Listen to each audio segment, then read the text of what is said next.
Ready to deposit cash into your HSBC account at an ATM in the UK. Let's get it done swiftly and correctly. First, locate your nearest HSBC ATM when you arrive. You'll see a screen prompting you to begin. Carefully insert your HSBC debit card into the card slot, usually found on the right side of the screen, following the direction indicated by the arrow. The ATM will then prompt you to enter your 4-digit PIN. Type this in securely, making sure no one can see you, and press the green confirmation button. On the main menu, you'll see various options. Select the deposit button. The ATM will then ask what you'd like to deposit. Choose the cash option.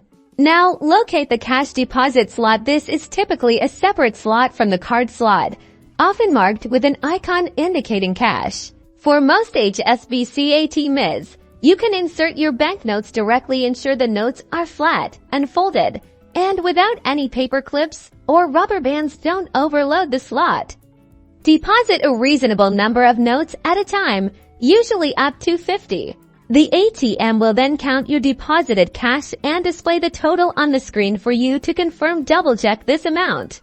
If the amount is correct, press the confirm or accept button. If you notice any discrepancies, there's usually an option to cancel or reskin the notes. You'll then be asked if you'd like a receipt. It's always a good idea to take one for your records. Finally, remember to take your HSBC debit card back from the card slot. Your cash deposit is now complete and will be reflected in your account shortly.